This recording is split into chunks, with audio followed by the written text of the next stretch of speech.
Hi friends, నేను మీ విజయ. ఇవాళ మన రెసిపీ వచ్చి చింతపండు రసం. 2 గ్లాసులు ఈ గ్లాసుతో నీళ్లు పోస్తున్నాను.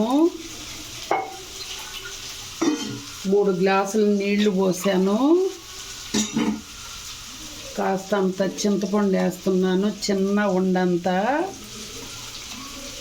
4-5 ఎండుమిరపకాయలు వేస్తున్నాను. అల్లం పేస్ట్ వేస్తున్నాను. రసం పొడి వేసుకోవాలి.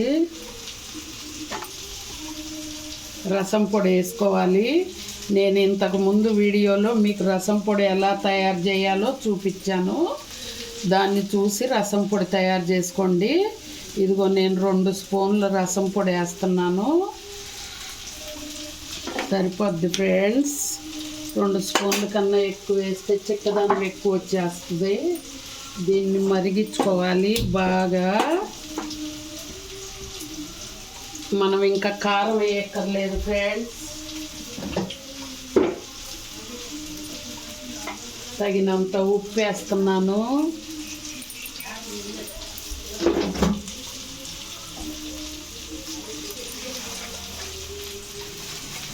బెల్లం ఆప్షనల్ ఫ్రెండ్స్.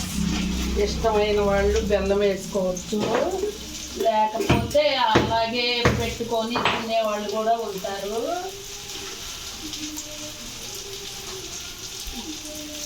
నేనైతే బెల్లం వేసుకుంటాను.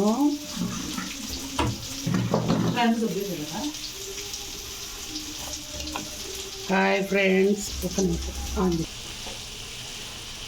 ఫ్రెండ్స్, బెల్లం వేసేసుకున్నాను. చూశారు కదా. ఇదిగో కరివేపాకు వేసేసుకుంటున్నాను. మనం ఇంకా కారం వేసుకోక్కర్లేదు. మిరియాల్లో ఉంటుంది, ఎండుమిరపకాయల్లో ఉంటుంది.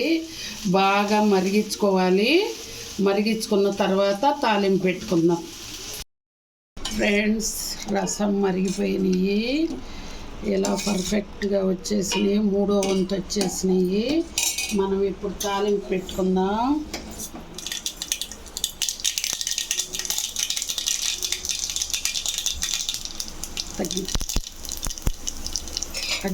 ఆవాలు వేసాను, జీలకర్ర వేసాను, చిన్నులపాయ వేసాను.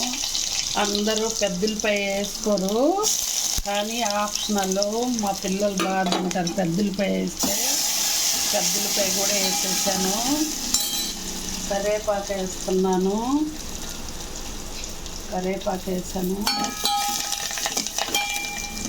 పెద్దలపాయ కొంచెం మగ్గించుకున్నాను. అది కరకరలాడుతుంటే బాగుంటుంది. పసుపు వేస్తున్నాను. పసుపు కూడా వేసేస్తాను.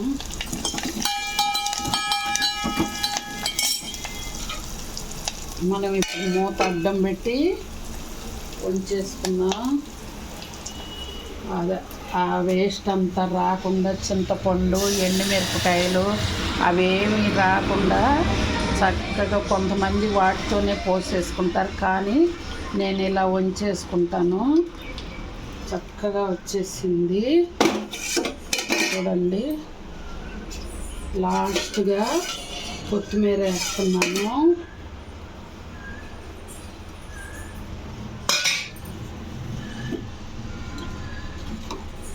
కలర్ఫుల్గా ఉన్నాయి.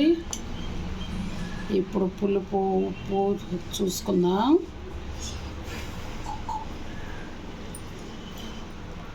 కరెక్ట్గా వచ్చినాయి. కొంచెం పులుపు ఎక్కువైతే ఒక చుక్క నీళ్ళు వేసుకొని మళ్ళీ మరిగించుకోవచ్చు, కానీ ఇవి కరెక్ట్గా వచ్చినాయి. ఇబ్బంది ఏం లేదు.